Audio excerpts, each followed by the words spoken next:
Eh bien voilà, bonjour mesdames et messieurs, tout le plaisir est nôtre de vous savoir très nombreux devant votre petit écran, attendant avec impatience et patience ce nouveau numéro d'homéostasie. Il est explosif le numéro en question parce que justement, il y aura à boire et à manger. C'est le défi des chrétiens cette fois-ci aux musulmans, parce qu'ils avaient été défiés, ils avaient été même écrasés par le passé sur le plateau de Kratos avec Abdul Majid, le très dangereux débatteur musulman. Et c'était 3-0 à l'époque, on se rappelle bien. Tous les chrétiens étaient en larmes parce que justement, personne ne maîtrisait le Coran et personne ne pouvait trouver la réplique à donner à Abdul Majid et sa clique. Alors, les temps, beaucoup d'eau a coulé sous les ponts et les temps passés, maintenant tout a changé. Les temps ont changé comme disent les autres. Aujourd'hui, les chrétiens, après avoir sur ce plateau relevé le défi qu'avait lancé Abdul Majid de trouver quiconque est capable de venir le défier, qui maîtrise la Bible, de venir le défier, les chrétiens l'ont relevé et aujourd'hui ils viennent comme pour confirmer que c'est eux maintenant qui détiennent la vérité. Ils ont maîtrisé le Coran, ils maîtrisent la Bible et donc ils défient Abdul Majid d'oser se présenter si jamais il est toujours ce grand débatteur musulman qui narguait tous les chrétiens. Cela dit, pour ce thème très explosif, prélude à l'arrivée sur ce plateau de Homéostasie, la spiritualité des profondeurs d'Abdul Majid, qui a fini une tournée donc en Afrique de l'Ouest et qui est ici au Congo-Brazzaville en ce moment précis. Donc prélude à son arrivée ici, une pensée du jour: rira bien qui rira le dernier. Et tout de suite, lu pour vous. Une réponse douce calme la fureur, mais une parole dure excite la colère. C'est ça certainement qui a énervé les chrétiens. La langue des sages rend la science aimable et la bouche des insensés répand la folie. Les yeux de l'Éternel sont en tout lieu, observant les méchants et les bons. La langue douce est un arbre de vie, mais la langue perverse brise l'âme. L'insensé dédaigne l'instruction de son père, mais celui qui a égard à la réprimande agit avec prudence. Il y a grande abondance dans la maison du juste, mais il y a du trouble dans les profits du méchant. Les lèvres des sages répandent la science, mais le cœur des insensés n'est pas droit. Reste à savoir qui des chrétiens, qui des musulmans sont ces insensés-là dont les lèvres ne sont pas, dont les cœurs ne sont pas droits. Alors, chers invités, bonjour. Bonjour. Alors, frère Jérémy, évangéliste Sonite, c'est vous qui cherchez des problèmes sur le plateau de Homéostasie, la spiritualité des profondeurs. Non seulement vous étiez arrivé ici pour relever le défi d'Abdul Majid, mais maintenant qu'il est sur place, vous revenez donc pour enfoncer le clou et cette fois-ci c'est vous qui le défiez. Donc vous n'avez pas peur d'être écrasé ici même sur ce même terrain par Abdul Majid maintenant qu'il est entre nos quatre murs. Ce n'est pas l'occasion de retirer vos paroles? Tout d'abord je vous remercie monsieur Alexis Bongo. Nous allons dire ceci, dans l'émission précédente nous l'avons dit, que c'est moi qui l'avais dit, j'avais lancé le défi à Abdul Majid en 2009, novembre 2009, dans la rue Dispensaire, dans Ribonziri ou rue Dispensaire. Je lui avais lancé le défi. Et je confirme la même chose ce matin. Je dis que nous sommes ici pour relever le défi et pour le lancer aussi le défi. Donc on fait deux choses. On relève le défi que lui, il a lancé à l'égard des chrétiens, que ce soit au Mali, que ce soit en Côte d'Ivoire, que ce soit à Pointe-Noire, parce que nous avons les éléments ici. Il a lancé les défis. On voit ça, débat chrétien-musulman à Pointe-Noire. Débat chrétien-musulman à Pointe-Noire. Et lui-même sur la chaîne... pour l'appel à l'islam. Lui-même sur la chaîne d'IRTV à Pointe-Noire en 2011, il dit: je défie quiconque, qui qu'il soit. C'est-à-dire même Jérémy doit être servi. Qui acceptera de me rencontrer seul à seul et face à face à une émission télévisée à téléphone ouvert avec un thème que lui-même a donné à cette époque, Mohammed est-il dans la Bible? Et dans d'autres conférences, il a défié les chrétiens sur le thème le salut entre Mahomet et Jésus. Donc nous sommes ici pour lui lancer le défi. Et évidemment sur le plateau de Kratos, il y avait la divinité de Jésus. C'est ça. Ouais. Donc nous sommes ici pour élever le défi, pour le lancer aussi le défi.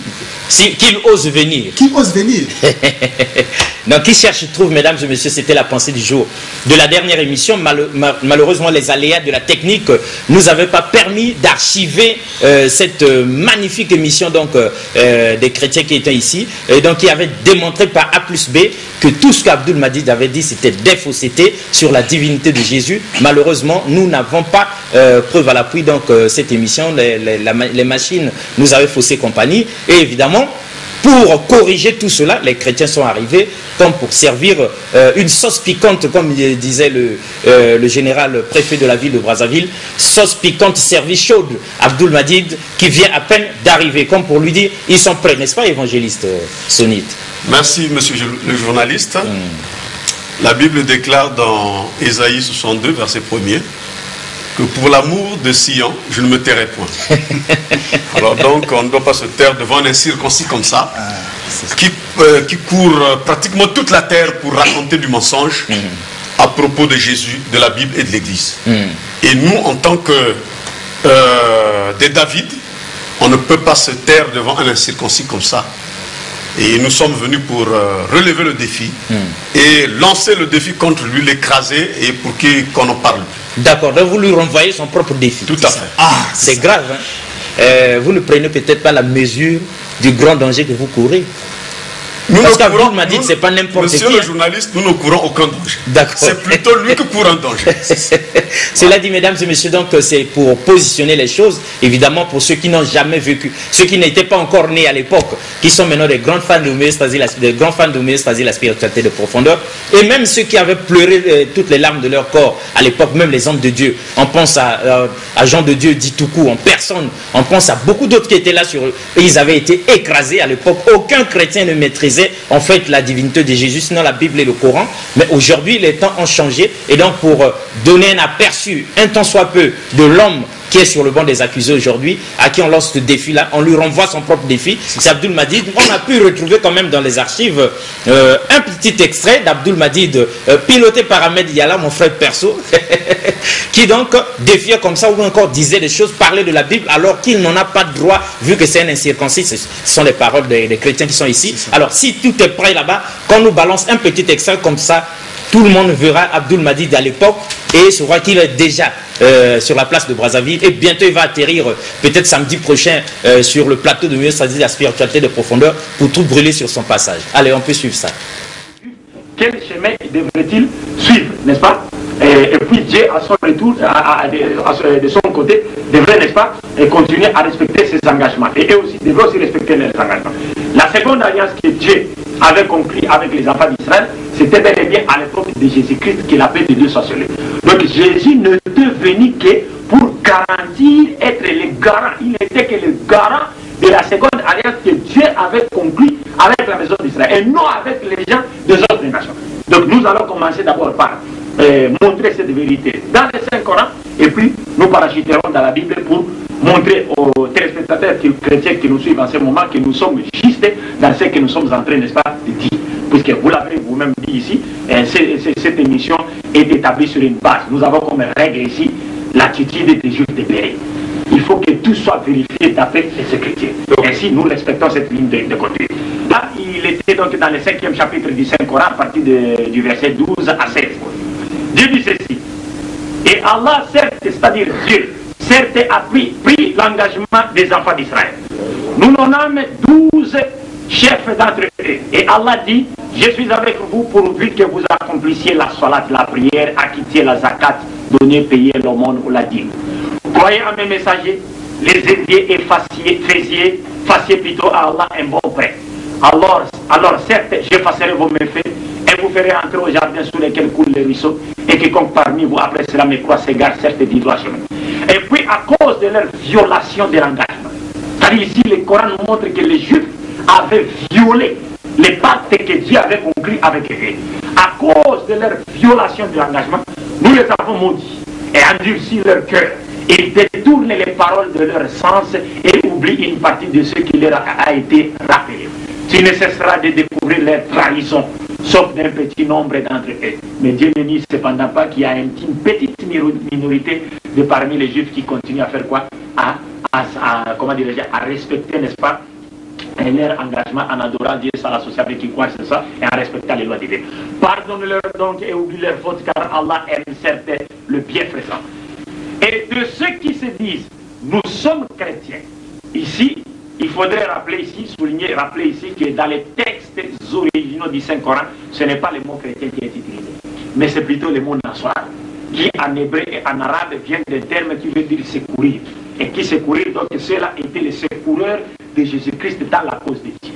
Dieu n'a pas cité les termes des chrétiens dans les textes originaux du Saint-Coran, mais les traducteurs avaient préféré utiliser les termes chrétiens juste pour faire comprendre aux non-musulmans, en particulier les chrétiens, qu'il s'agit bien de ceux qui prétendent être les disciples de qui? De Jésus.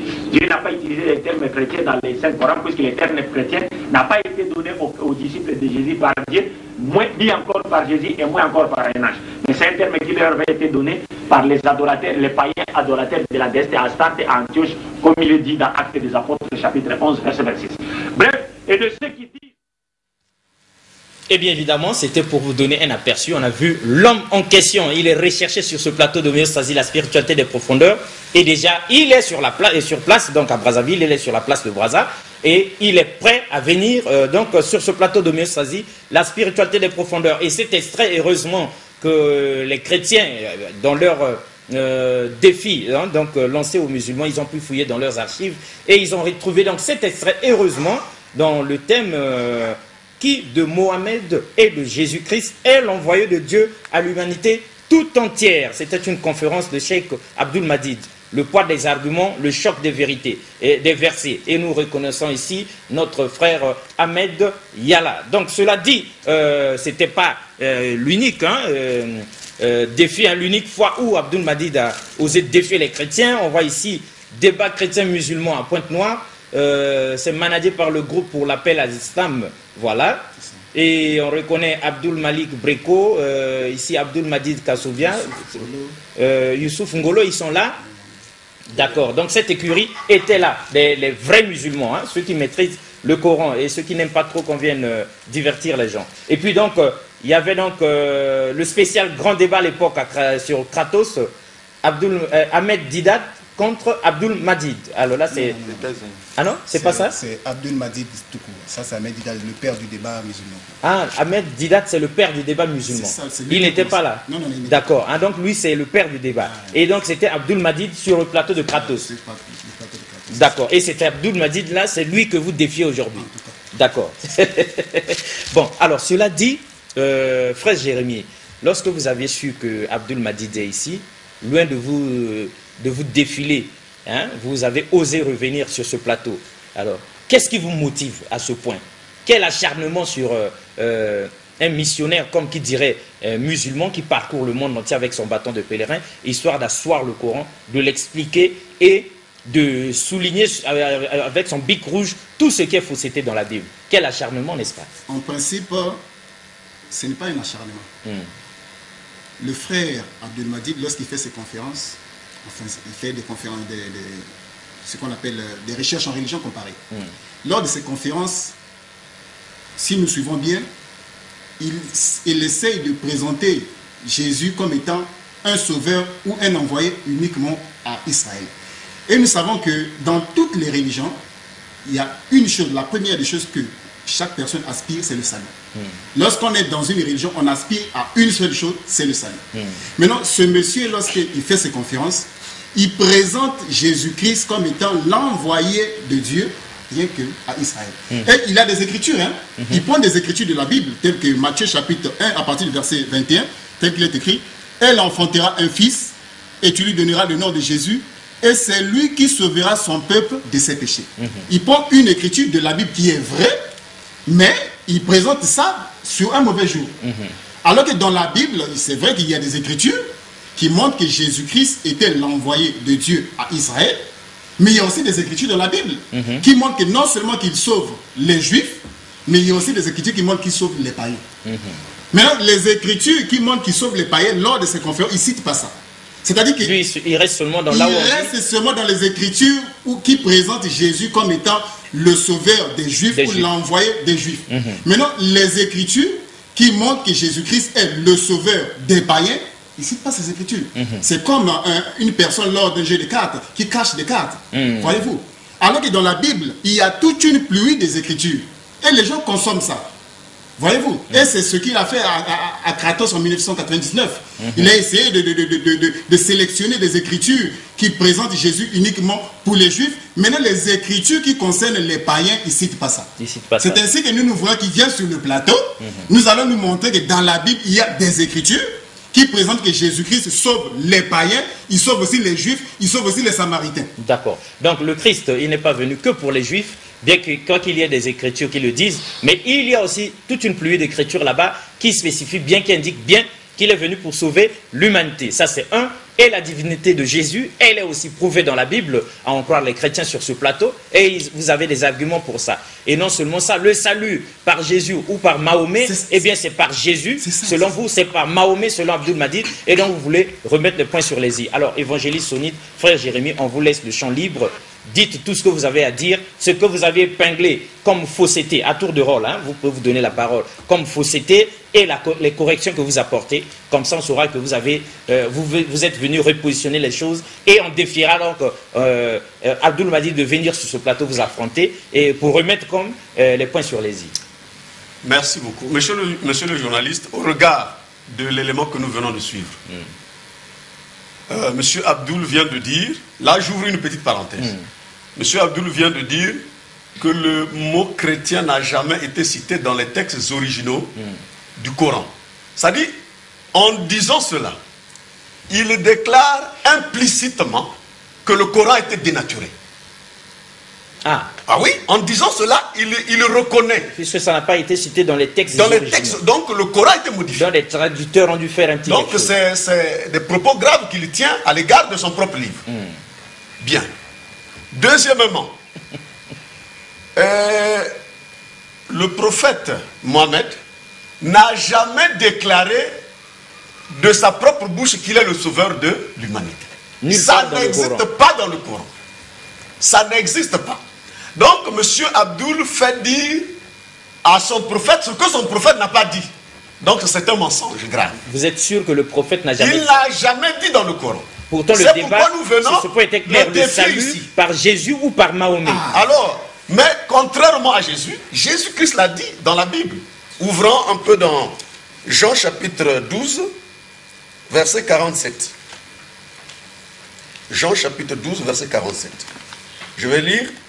Si quelqu'un entend mes paroles et ne les garde pas, ce n'est pas moi qui le juge. Car je suis venu, non pour juger le monde, mais pour sauver le monde. Donc Jésus-Christ déclare ouvertement qu'il est venu sauver le monde. Et en passant, nous autres qui sommes neutres, nous reconnaissons même qu'il dit qu'il est venu sauver le monde. Nous faisons partie de ce monde-là, qu'il est venu sauver. Donc Jésus-Christ l'a dit de sa propre bouche. Alors que Mahomet ne l'a jamais dit dans tout le Coran. Et si nous, puisque très souvent, ils ont l'habitude de se camoufler dans ce qu'ils appellent les hadiths. Mais le Coran n'a jamais parlé des hadiths dans... Le Coran n'a jamais recommandé aux musulmans de consulter les hadiths. Puisque nous pouvons lire le Coran, chapitre 6, verset 38. Essayons de lire ça. Coran, chapitre 6, verset 38. Je vais lire. Coran 6, verset 38. Nulle bête marchant sur terre, nul oiseau volant de ses ailes, qui ne soit comme vous en communauté. Nous n'avons rien omis d'écrire dans le livre. Donc si Mahomet était le sauveur de l'humanité, puisque le Coran dit que nous n'avons rien oublié, nous n'avons rien omis d'écrire dans le livre. Un rôle aussi important que Mahomet aurait joué, est-ce qu'un rôle comme ça serait ignoré, serait oublié dans le livre qui fonde la foi des musulmans? Et combien même il aurait été oublié, on aurait mentionné qu'on a oublié de dire quelque chose. Mais tout à fait. Or, le Coran dit que Allah n'a rien omis d'écrire les choses concernant la foi musulmane dans le Coran. Alors, donc, c'est quelque chose d'assez grave. Je vais encore demander de lire un passage, Coran chapitre 41, verset 3. Coran 41, verset 3. Coran 41, verset 3. Un livre dont les versets sont détaillés et clairement exposés. Un Coran lecture arabe pour les gens qui savent. Donc nous pouvons nous arrêter là. Un livre dont les versets sont détaillés et clairement exposés. Donc Allah dit que le Coran, le prophète, par l'intermédiaire, l'ange qui était venu parler au prophète, a dit que le Coran Qui n'est pas l'ange Gabriel de la Bible. Qui n'est pas l'ange Gabriel. Ça, il faut dire. Alors donc, cet ange-là dit que le Coran est un livre détaillé, dont les versets sont clairement exposés. Donc un livre qui est clair, un livre qui est détaillé, n'a plus besoin de certains autres livres pour venir le compléter. Vous voyez donc ici, Monsieur Abdul Madid ne doit pas chercher un faux fouillant pour aller se camoufler quelque part. Le Coran est suffisant, d'après ce que le Coran dit, pour qu'il vienne se défendre. Et donc nous l'attendons ici. Donc le Coran se suffit à lui-même. Le Coran se suffit à lui-même. Ah, d'accord. Parce qu'il ne fait pas mention des hadiths. Voilà. Nulle part. Nulle part. Vous avez bien scruté, vous avez bien Nous lui lançons un défi ici. D'accord. S'il y a un verset qui lui donne le droit dans le Coran, qui lui donne le droit de consulter les hadiths, alors qu'il vienne. Mais je sais quelque chose, que le Coran, dans le chapitre 10, verset 94, a recommandé aux musulmans d'aller consulter les chrétiens que nous sommes. Donc si M. Abdul Madid se respecte, si c'est un musulman qui a du respect pour son propre livre, il devrait faire comme son prophète. Hein. Faire comme son livre le lui demande. Venir auprès de nous pour avoir des plus amples renseignements sur sa foi, sur le Coran. Donc, c'est ce que M. Abdul Madid aurait fait s'il se respectait.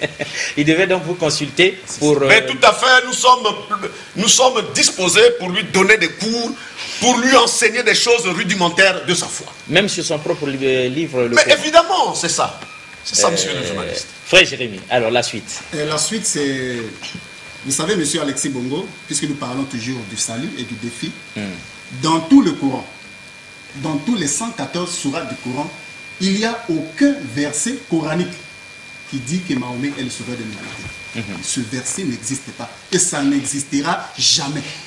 Parce que Mahomet est une personne, un pécheur comme moi et vous. C'est un pécheur. Il ne peut pas sauver les pécheurs. Ce sont les pécheurs qui ont besoin du salut. Maintenant, lui, Mahomet, étant de la même position que nous, comment peut-il nous sauver? Parce que Mahomet lui-même aussi est pécheur. C'est un pécheur, comme cela a été dit dans la sourate chapitre 40, verset 55. Sourate 40, 55. Un pécheur du même titre que Alexis, du même titre que Galilée, du même titre que Abdul Madid. D'accord. Et Jésus, lui, n'est pas pécheur? Il n'est pas pécheur. D'accord. Sourate... Mais vous aurez à démontrer aussi que Jésus n'est pas pécheur. Ah oui. On est d'abord dans la sourate. Car la promesse... Sourate 40, verset 55.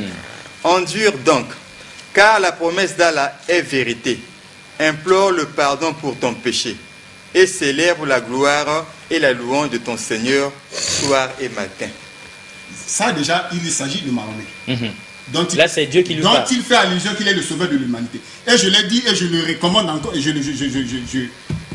l'applique encore bien, je martèle là dessus qu'il n'y a aucun verset du Coran. Ça, c'est un défi que je lance à Abdul Madid.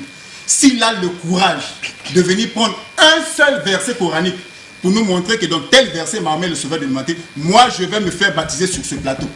Oui, mais vous avez intérêt aussi à relire d'abord le Coran avant de dire ça, parce que les gens nous suivent quand même, frère Jérémy. Monsieur Alexis Bongo, vous êtes sûr de vous? Je connais très bien les écritures qu'ils ont l'habitude d'utiliser. Ils ont l'habitude d'utiliser la sourate 34, verset 28. D'accord. Et surtout, avec l'évangéliste sunnite, vous maîtrisez le Coran. Ce que par le passé, aucun chrétien n'avait. Oh là là, c'est une joie. C'est ainsi que lorsque ce frère-là viendra sur ce plateau, je vous le dis qu'il sera déplumé plume par plume. Est-ce que vous connaissez le dicton? On ne vend pas la peau de l'ours avant de l'avoir tué. Ça, nous le savons. Donc vous êtes sûr de vous? Mais nous remercions le que Seigneur. Ce n'est pas Abdul Madid qui viendra vous déplumer plume par plume. Non, nous sommes plus en 1999. Monsieur. Ça, c'est le passé. Nous sommes évidemment, c'était même pas vous à l'époque qu'on avait écrasé. Nous sommes en 2014. Et je tiens à vous remercier que c'est grâce à Obambi que moi j'ai fait quand même des recherches en religion comparée. Jean Obambi qui est aujourd'hui directeur général de Télé Congo. Grâce aux critiques de Jean Obambi sur le plateau, j'ai tenu à faire des recherches en religion comparée. Donc aujourd'hui, non seulement je peux me défendre, mais je peux aussi leur montrer la vérité. D'accord. Et la famille s'est agrandie là. L'évangéliste sunnite est extrêmement dangereux. Là j'avertis mon frère Abdul Madid, parce que l'évangéliste sunnite aussi est extrêmement dangereux, et c'est lui qui était sur ce plateau en face à Papa Batili, c'était ça? pour écraser encore les musulmans. Ça aussi, c'était donc une affaire qu'on a vécue ici sur ce plateau. Alors donc, puisque les gens, à l'époque, c'était tous les musulmans qui avaient jubilé, et maintenant, chaque fois que vous apparaissez à la télé, qu'on vous entend à la radio, c'est les chrétiens qui jubilent. Alors, qu'est-ce que vous avez encore à ajouter, Abdoul, comme pour épingler quelle autre fausseté et quel autre élément vous lui apportez aujourd'hui? Merci. Je vais compléter encore mon frère Jérémie. Si nous pouvons lire le Coran, chapitre 48, verset 2. Coran 48, verset 2. Oui, Coran, chapitre 48, verset 2. Coran 48, verset 2. 2, oui. Afin qu'Allah te pardonne tes péchés, passés et futurs, qu'il parachève sur toi son bienfait et de guider sur une voie droite. Donc là, il s'agit du prophète Mohammed. C'est un pécheur. Et un pécheur ne peut pas venir sauver l'humanité. Parce qu'on vient sauver l'humanité par rapport au péché. Donc il faut un homme pur. Il faut un homme qui est sans péché, qui vienne sauver l'humanité. Parce que l'humanité est en proie au péché. Alors donc Dieu ne peut pas envoyer un pécheur pour sauver les pécheurs, c'est impossible. Tout comme on ne peut pas demander à un ignorant d'enseigner d'autres ignorants. Jésus-Christ est le sauveur de l'humanité. Pourquoi? Parce que il est lui-même Dieu. Il est lui-même Dieu. Dieu, c'est lui-même le sauveur de l'humanité. Dieu, c'est le sauveur de l'humanité. Alors, donc, Jésus-Christ vient sauver l'humanité du péché parce que il est sans péché. Nous pouvons le lire dans 1 Pierre, chapitre... Il y a beaucoup. Il y a 1 Jean, chapitre 3, à partir du verset 5, il est dit, Or, vous le savez, Jésus a paru pour ôter les péchés, et il n'y a point en lui de péché. C'est-à-dire Jésus apparaît pour ôter les péchés, mais en lui, Jésus, il n'y a pas de péché. Maintenant, contrairement à Mahomet, selon eux, qui vient pour sauver l'humanité, mais en lui, il y a quoi? Il y a des péchés. Comme nous avons lu dans la sourate 40, verset 55. Donc, il n'y a aucun verset coranique. Ça, c'est un défi que je lance à Abdoul Madid. Je crois qu'il me suit. Il n'y a aucun verset coranique qui dit que Mahomet est le sauveur de l'humanité. Ce verset n'existe pas. C'est un verset qu'ils ont inventé de toutes pièces. Et ce verset se trouve dans leur pensée. Ça se trouve dans leur pensée, mais pas dans le Coran. J'espère que quand Abdoul Madid sera arrivé sur ce plateau, vous maintiendrez vos chapitres, vos prises de position, et vous ne changerez pas d'un iota. Alors, il y avait, Pierre, quelque chose que vous disiez. Oui, Pierre, 1 Pierre, chapitre 2, verset 21. 1 Pierre 2, verset 21. Et c'est à cela que vous avez été appelés, parce que Christ aussi a souffert pour vous, vous laissant un exemple, afin que vous suiviez ses traces. Lit 22. Lui qui n'a point commis de péché, et dans la bouche duquel il ne s'est point trouvé de fraude. Voyez, donc Jésus-Christ n'a pas péché. Il n'a commis aucun péché. Voilà un homme idéal pour venir sauver l'humanité. Parce que lui-même Dieu, étant sans péché, Jésus-Christ est venu en chair, selon ce qui est écrit ici dans Ésaïe chapitre 43, verset 11. La Bible dit, c'est Dieu qui parle, dit, c'est moi qui suis l'Éternel. À part moi, il n'y a point de sauveur. Donc le sauveur, c'est lui-même Dieu, venu en chair pour sauver l'humanité en proie au péché. Donc M. Abdoul ne connaît rien et du Coran et de la Bible. Franchement, c'est étonnant de voir un musulman qui s'égosie partout, alors qu'il ne maîtrise même pas son propre livre.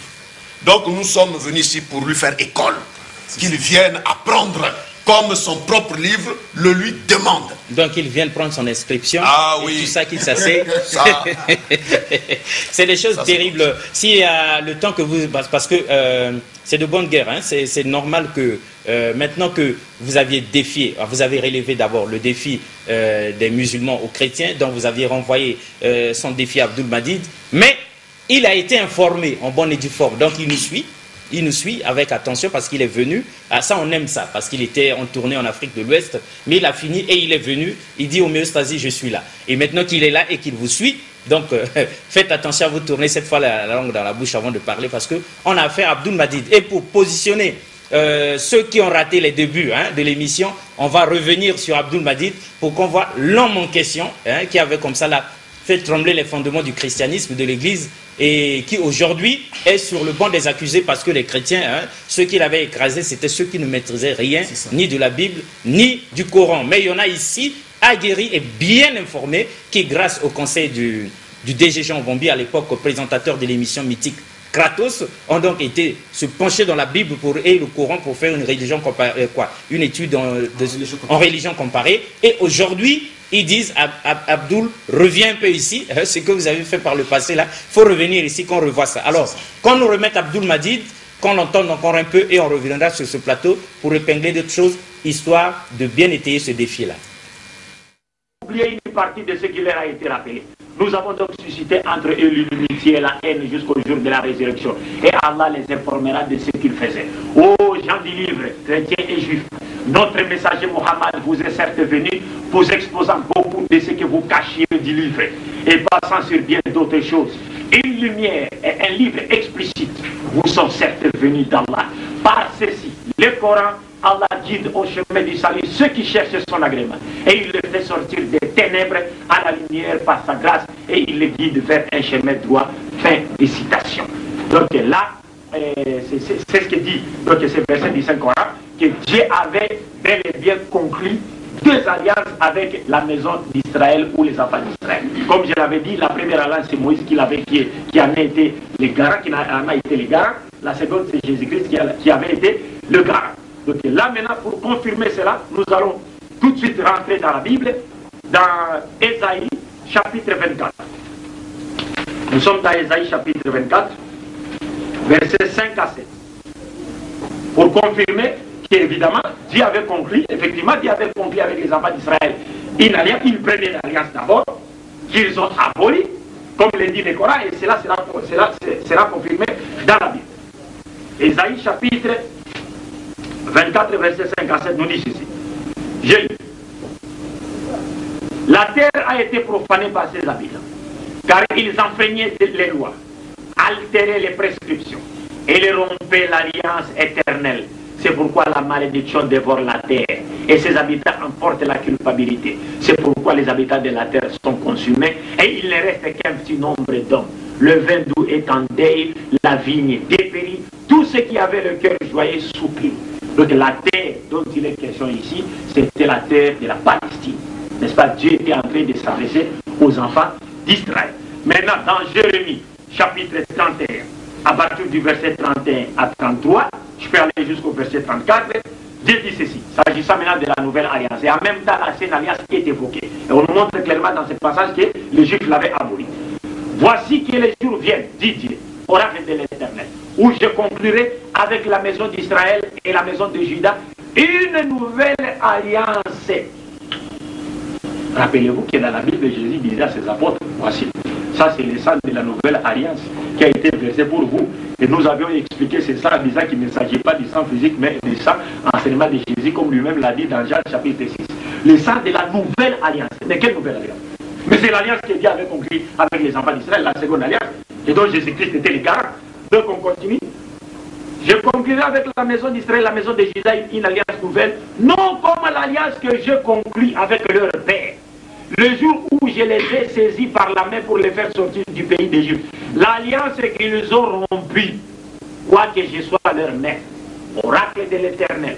Mais voici l'alliance que je conclurai avec la maison d'Israël. Après ce jour-là, oracle de l'Éternel, je mettrai ma loi au-dedans d'eux. Je l'écrirai sur leur cœur. Je serai leur Dieu et ils seront mon peuple. Celui-ci n'enseignera plus son prochain, ni celui-là son frère, en disant connaissez l'Éternel. Car tous me connaîtront, depuis le plus petit d'entre eux jusqu'au plus grand, oracle de l'Éternel. Car je pardonnerai leurs fautes et je ne me souviendrai plus de leurs péchés. Fin des citations. Il dit... Eh bien voilà, on est donc revenu sur ce plateau.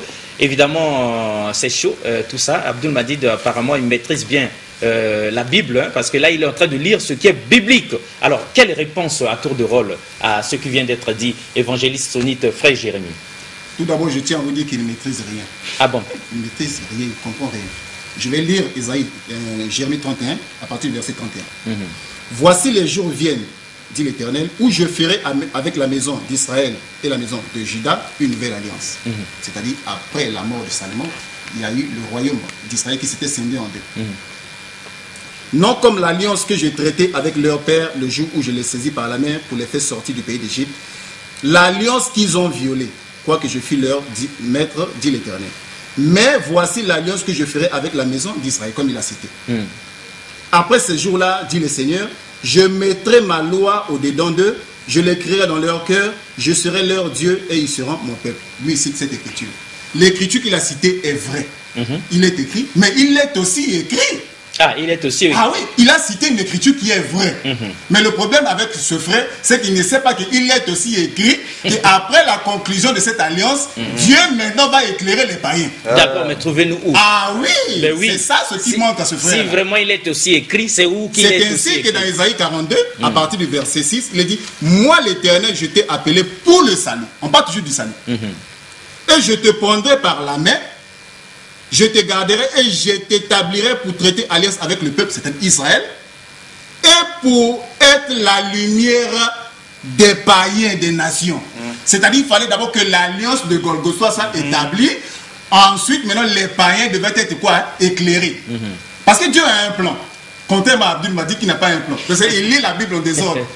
Dieu a un plan. Il a un plan avec Israël et il a un plan avec les païens. Maintenant, la difficulté de ce frère, il voit le côté d'Israël, mais il ne voit pas le côté des païens. C'est-à-dire qu'il lit la Bible, c'est vrai, il lit la Bible, mais dans une épice spirituelle. Il ne sait pas que dans la Bible, c'est vrai que l'alliance de Jérémie 31 concernait les deux maisons d'Israël. Mais maintenant, dans ses difficultés, il ne sait pas qu'après la conclusion de cette alliance, maintenant Dieu fait quoi? Il éclaire les païens. C'est ça la difficulté de ce frère-là. C'est pour ça que tu vois que lors de ces conférences, il prend ces mots des écritures qui concernent Israël. Maintenant, les écritures qui concernent son salut à lui, il ne veut pas citer ça. Ah, parce que lui aussi, il est concerné par... pas des païens, lui aussi, il est dedans. Mais il est concerné. Ah, d'accord.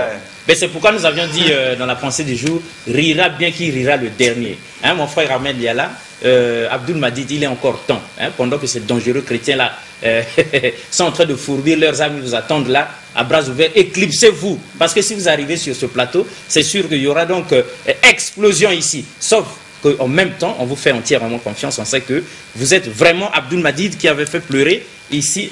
Donc, il fut un temps... Et les chrétiens. Alors, cela dit, évangéliste Sonite, qu'est-ce que ça vous inspire? Oh, je tends la main d'association à mon frère, que Dieu te bénisse, pour des vérités que tu viens de déclarer.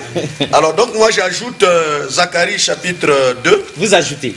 Oui, Zacharie chapitre 2, verset 10 à 11. Je vais lire. Pousse les cris d'allégresse et réjouis-toi, fille de Sion. Car voici, je viens, j'habiterai au milieu de toi, dit l'Éternel. Beaucoup de nations s'attacheront à l'Éternel en ce jour-là et deviendront mon peuple. Donc toutes les nations deviendront le peuple de Dieu. C'est ça le salut de l'humanité. À commencer par Israël. Mais cette alliance devait s'étendre aux nations. Selon le plan de Dieu. Selon le plan de Dieu. Donc c'est des choses que Abdul Madid ne comprend pas. Il ne comprend pas. Et certainement qu'il est aveuglé par le siècle, le Dieu du siècle présent qui est Satan. Donc c'est grave, nous l'appelons pour qu'il vienne apprendre des choses qui sont clairement explicitées dans la Bible. Qu'il vienne à l'école, donc Abdul Madid, l'instruction est gratuite. Mais je vais donner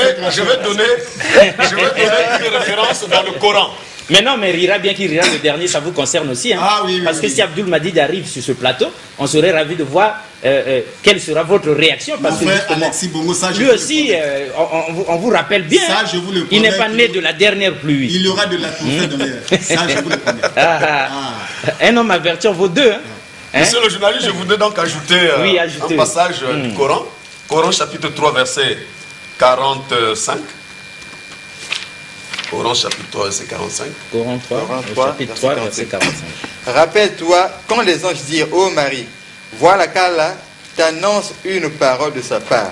Son nom sera Al-Masih, Issa, fils de Marie, illustre ici-bas comme dans l'au-delà, et l'un des rapprochés d'Allah. La fois dernière, monsieur le journaliste, j'ai donné ce verset pour dire que Jésus-Christ est l'illustre ici-bas. Il est le modèle parfait. Parce qu'en lui, il n'y a pas de péché.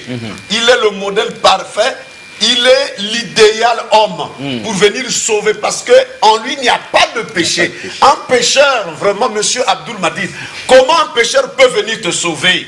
Vous, tu as la même condition que ton prophète. Donc, c'est Jésus-Christ qui doit sauver l'humanité. C'est Jésus-Christ qui doit, selon même le Coran, chapitre 3, verset 55, nous allons encore ajouter ça. Et c'est le Coran qui le qualifie d'illustre. Oui, c'est le Coran qui dit que Jésus-Christ est le modèle parfait, illustre. C'est l'exemple que le monde doit suivre. C'est lui, Jésus-Christ. D'accord. Quand Allah dit, oh Jésus, certes, je vais mettre fin à ta vie terrestre, te lever vers moi, te débarrasser de ceux qui n'ont pas cru et mettre jusqu'au jour de la résurrection ceux qui te suivent au-dessus de ceux qui ne croient pas. Mettre jusqu'au jour de la résurrection. C'est-à-dire aussi longtemps que la résurrection n'est pas encore arrivée, tout le monde est derrière Jésus. Que tu le veuilles ou pas, tu dois. C'est Dieu qui dit ça. Et donc ça il n'y a pas de choix. Ça vient d'être donc lu dans la Bible. Il n'y a pas de choix. On dit jusqu'à la résurrection, tout le monde a la queue derrière Jésus. Ainsi qu'Abdul Madid. C'est le Coran qui dit ou bien c'est le Coran qui le dit, jusqu'à la résurrection. Coran chapitre combien? Parce que là, vous commencez à scandaliser, vous commencez à choquer les musulmans que nous sommes. Coran chapitre combien? Et je tiens à ajouter ceci, monsieur Alexis Bongo, que dans les commentaires, il est dit ceci dans les commentaires. Et celui qui a commenté ça, c'est l'un des plus grands commentateurs, Ami Doulaye. Écoutez ce qu'il dit. Il dit ici, ceux qui te suivent, il s'agit des chrétiens qui n'ont pas altéré les enseignements de Jésus et les musulmans. Tout à fait. Car ce sont eux les vrais suiveurs de la lignée de Jésus, homme prophète. C'est-à-dire ceux qui suivent Jésus, ce sont non seulement les chrétiens, mais aussi les musulmans. Ils doivent. C'est un commentateur musulman qui a écrit. L'un des plus grands. Il est digne de confiance. Les musulmans le reconnaissent. Je dis que c'est Ami Doulaye. C'est-à-dire ce Coran que vous voyez, c'est comme le livre second des musulmans. Ah, d'accord. Parce que le plus grand commentateur musulman s'appelle Youssouf Ali. Maintenant, ici, nous avons Ami Doulaye qui commente ici, là, qui dit que ceux qui... Donnez-moi même, je vais lire, parce qu'on ne sait jamais avec les chrétiens ce qui se passe. Ça, c'est le commentateur. Voilà, le commentateur dit, ceux qui te suivent, selon ce qui est écrit là-bas, il s'agit des chrétiens qui n'ont pas altéré les enseignements de Jésus, donc les vrais chrétiens, et les musulmans. Comment pour... Et les musulmans. C'est-à-dire que les musulmans doivent suivre Jésus. Jusqu'à la résurrection. Est-ce qu'il faut poser la question à M. Abdul Madid? Est-ce que la résurrection est déjà arrivée? C'est sûr qu'il dira non. Alors M. Abdul Madid est forcé par Dieu de suivre Jésus-Christ et non quelqu'un d'autre. Mais attendez, c'est compliqué. Ceux qui te suivent, il s'agit des chrétiens qui n'ont pas altéré les enseignements de Jésus et les musulmans. Car ce sont eux les vrais suiveurs de la ligne de Jésus, homme prophète. Voilà. Donc, et les musulmans et les chrétiens. Et c'est le Coran que nous tenons là dans nos mains. C'est compliqué. Vous disiez jusqu'au jour de la résurrection. Jusqu'au jour de la résurrection. C'est quel passage là? C'est le même verset. La sourate 3, verset la sourate 3, ce que vous disiez là, c'est dans le Coran. C'est dans le Coran. C'est dans le Coran. Jusqu'à la résurrection, ceux qui suivent Jésus sont au-dessus de ceux qui ne le suivent pas. Donc jusqu'à la résurrection, il n'y a aucun homme qui peut venir encore prétendre sauver l'humanité. En tout cas. Parce que le Coran est clair, dit jusqu'à la résurrection, ceux qui suivent Jésus. Comme la résurrection n'est pas encore là, nous devons suivre Jésus jusqu'à la résurrection. Voilà. C'est lui l'illustre, le modèle parfait. Et dans la sourate 46, à partir du verset 9, écoutez ce qu'il est dit. Dit, je ne suis pas une innovation parmi les messagers. Pas quelque chose de nouveau. C'est qui parle? Ça, c'est l'ange Gabriel, qui n'est pas l'ange Gabriel de la Bible, l'ange Gabriel, qui n'est pas l'ange Gabriel de la Bible. Ça aussi, il y a débat sur ça. Voilà. Je ne suis pas une innovation parmi les messagers. Et je ne sais pas ce que l'on fera de moi. C'est-à-dire, Mahomet ne sait même pas ce qu'on fera de lui. Ni de vous. Je ne fais que suivre ce qui m'est révélé. Je ne suis qu'un avertisseur clair. Ah, ce que vous aviez dit dans la fois précédente, que Mahomet n'est qu'un avertisseur. C'est pour cela que il n'est pas le sauveur. Nous le disons qu'il vient sur ce plateau, nous donner un seul verset coranique, un seul. Moi, je vais me répondre. Je vais devenir musulman sur ce plateau. Oui, mais nous n'aimerions pas être à votre place, parce qu'avec Abdul Madid, on ne sait jamais. Lui, il maîtrise le Coran, il maîtrise aussi la Bible de Genèse à Apocalypse. Le terme sauveur. Monsieur Alexis, regardez ce Coran. Le Saint-Coran. J'ai commencé à lire le Coran, je le dis, depuis 2013 et 2002. Après les émissions de Kratos, 2002, j'ai commencé à lire mon premier Coran. Après le chaos qu'on avait reçu là. Donc ça fait 12 ans que vous êtes dedans. Voyez-vous. Donc j'ai parcouru celui dans tous ces 114 sourates depuis la sourate Al-Fatiha. Qu'ils viennent me corriger, qu'ils viennent me montrer une seule sourate. Moi, j'ai suivi toutes ces conférences. Et je connais les écritures qu'ils ont l'habitude de prendre pour nous embrouiller. Pour nous embrouiller que Mahomet est le sauveur de l'humanité. Je connais tous ces passages-là. J'ai pris tout mon temps d'étudier ce frère et je lui ai préparé ça, je tiens à vous le dire. Je lui ai préparé un traitement digne de ce nom. Ah. Un traitement digne de ce nom. Est-ce que vous savez qu'il est en train de vous... Il a déjà sa verse sur mesure. Hein. D'accord. Il n'a pas le temps d'aller retoucher ça. D'accord. Donc, il n'y a aucun verset du Coran qui nous dit de suivre Mahomet comme étant le sauveur de l'humanité. Ce verset n'existe pas et ça n'existera jamais. Alors, mais pourquoi Abdul Majid, mon frère, pourquoi nous avoir embrouillé comme ça autrefois sur le plateau de Kratos, comme vous saviez bien que vous faisiez à l'époque un tri des versets bibliques qui soutiennent un peu votre version, vous les prenez, et beaucoup d'autres versets bibliques que vous connaissez très bien parce qu'en jugé par votre maîtrise de la Bible et du Coran, vous les mettez à l'écart. Si ce n'est pas le cas, c'est sur ce plateau que vous allez nous démontrer votre bonne foi, comme pour dire, frère Alexis, reste tranquille. Au mieux, ça dit, moi je ne peux pas trahir, et donc vous nous démontrerez par A plus B que les chrétiens ont bu un verre de trop et ça leur tourne la tête. Alors cela, cela dit, donc frère Sonite, satisfait, on a tout déballé. Non, on n'a pas tout on a déballé. dit à suffisance. On n'a pas tout déballé parce qu'il y a une réserve. Il y a une Nous réserve. allons décharger sur lui toute Il y a une une cargaison réserve, donc voilà. de versets coraniques et bibliques pour qu'il reparte déçu et il ne reviendra plus jamais défier l'église du Seigneur. Non, une cargaison de versets bibliques. Ah oui, oui. De versets bibliques et coraniques. Et coraniques Tout aussi. à fait. Il y a une réserve à côté. Une réserve stratégique. Donc un déluge de versets bibliques et coraniques donc, va s'abattre sur Abdul Majid. Si jamais il ose venir ici, un homme averti en valant 2, nous préférons dire Abdul Majid ne venez pas. Mais en vous faisant confiance, nous disons, nous vous attendons ici et nous sommes sûrs qu'il va marcher donc sur les chrétiens qui sont ici. Bon, mais on est très heureux de vous avoir reçu, que vous soyez arrivés rapidement ayant su que Abdul Majid est ici. Et donc, si l'on vous donnait l'occasion de conclure, parce qu'on va chuter sur Abdul Majid, on va le laisser en train d'exposer donc à ceux qui nous suivent, on aura un petit extrait à l'atterrissage. Alors, si on vous laissait dire un petit quelque chose sur l'homme, que diriez-vous? D'abord, on le suit, comme ça vous allez conclure. D'accord. Donc, on va encore revoir l'homme qui est traqué, qui est recherché, donc sur ce plateau de Méostasie par les chrétiens, les vrais chrétiens, ceux-là dont on parle dans le Coran, les vrais, ceux qui n'ont pas trahi l'enseignement de Jésus là, pas les piratés qui avaient trahi le Seigneur autrefois. Ils ont pleuré toutes les larmes de leur corps, ils n'avaient même pas les versets bibliques ni coraniques pour soutenir la divinité de Jésus, mais cet homme-là, on va le revoir, le réécouter un peu pour vous donner l'idée du feu qui va arriver à homéostasie, la spiritualité des profondeurs, si jamais il arrive samedi prochain, donc à 19h30, à 19h ce sera l'explosion ici, donc comme qui dirait une éruption volcanique, elle sera coranique ou biblique. Abdul Majid, et on revient à la conclusion.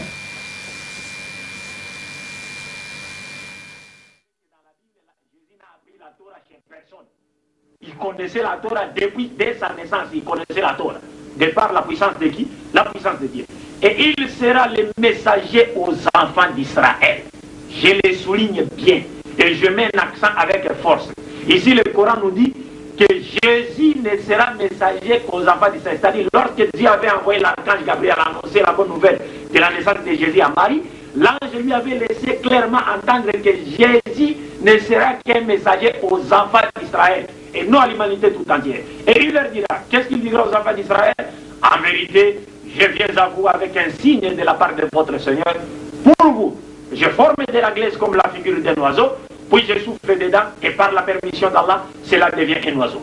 Ce miracle n'a pas été cité dans la Bible. Et c'est avec raison puisque la Bible est dans Jean chapitre 20, verset 30 et aussi dans Jean chapitre 21, verset 25, la Bible elle-même nous dit Jésus a accompli d'autres miracles qui ne sont pas cités dans ces livres. Qu'est-ce qui pourrait empêcher que les miracles cités dans les 5 Corans ici ne soient pas cités dans la Bible? Donc cette question posée à vos pasteurs ou à vos prêtres. Voilà, donc c'était Abdul Majid, le grand, très puissant, très dangereux pèlerin musulman. En tout cas, il a parcouru le monde entier. Il a fait la pluie et le beau temps. Et il continue de faire la pluie et le beau temps dans la sphère musulmane. Et sinon, même les chrétiens le connaissent parce que, en tout cas, partout, il se donne à fond pour disséquer comme ça et la Bible et le Coran. Seulement les chrétiens sur ce plateau sont venus répondre à son défi, sinon lui relever son défi en lui renvoyant parce qu'ils disent il ne maîtrise rien et qu'il ose venir sur ce plateau. Si jamais il est sûr de ce qu'il avait dit il y a peut-être 10 ou 20 ans de cela, sur le plateau de Kratos avec Jean Bombi à l'époque. Donc aujourd'hui, les vrais chrétiens ont creusé la Bible et le Coran et donc ils ont tiré au maximum. Ils nous ont donné qu'un aperçu aujourd'hui parce qu'on ne sait jamais. Ils sont aguerris, ils n'ont donné qu'un aperçu comme pour dire il y aura explosion, on peut leur faire confiance quand Abdul Majid sera arrivé. Alors chers frères, quelles sont vos conclusions à tour de rôle? Maintenant on est à l'atterrissage. Tout d'abord, je vous remercie, monsieur Alexis Bongo. De rien. Je vais conclure par une lecture de la Bible. Dans Actes chapitre 4, à partir du verset 12. Il est écrit, il y a de salut en aucun autre nom. C'est-à-dire, il y a plusieurs noms. Car il y a sous le ciel aucun autre nom qui a été donné aux hommes par lesquels il doit être sauvé. Quel est ce nom? Jean chapitre 3, à partir du verset 16 à 17. Car Dieu a tant aimé le monde qu'il a donné son Fils unique, en fait que quiconque croit en lui ne périsse point, qu'il ait la vie éternelle. Dans la Bible, lorsqu'il est dit quiconque, c'est-à-dire n'importe qui. Ça, on n'a même pas besoin de quelqu'un qui vienne nous apprendre ça. Quiconque, c'est-à-dire n'importe qui. Et le verset 17 dit que, en effet, Dieu n'a pas envoyé son Fils dans le monde pour juger le monde, mais pour que le monde, c'était pas Israël, mais le monde soit sauvé par lui. Et Jean-Baptiste, lorsqu'il a vu Jésus dans Jean chapitre 1 à partir du verset 29, il dit voici l'agneau de Dieu qui ôte le péché du monde. Lorsqu'on dit le monde, c'est-à-dire le monde. Amen. Donc je conclue par là. Évangéliste. Oui, moi je voudrais tout simplement adresser un message à mes frères chrétiens, mes soeurs chrétiennes qui ont été refroidis par le mensonge d'Abdul Majid et des autres religions qui tentent de saper la foi chrétienne. Ces frères-là doivent revenir au Seigneur. Et s'il y a bien des gens qui veulent nous contacter, donnez-leur les coordonnées. Alors nous sommes disposés à les recevoir, traiter avec eux, les exhorter, tout ça, et faire une synergie pour essayer de combattre les fausses doctrines. Alors, ils doivent nous consulter, nous contacter au numéro suivant, le 05 721 27 62. Ça, c'est le premier numéro. Le deuxième numéro, c'est le 05 562 60 70. Au travers de ces deux numéros-là, vous pouvez nous contacter. Nous sommes bien disposés pour vous recevoir. D'accord. Donc, pour accentuer, nous disons que 05 721 27 62, c'est pour les frères chrétiens. 05 aussi, 562 60 70. Vous les attrapez parce que le défi n'est pas venu de nous, mais d'eux. Et on sait on est sûr qu'Abdul Majid va relever ce défi. Et c'est sûr que samedi, 19h, épisode à ne pas rater, explosion ici sur le plateau de Meostasie, la spiritualité des profondeurs entre chrétiens et musulmans, un véritable face à face. Cela dit, la pensée du jour rira bien qui rira le dernier. Et au revoir et à la prochaine. Merci beaucoup une fois de plus.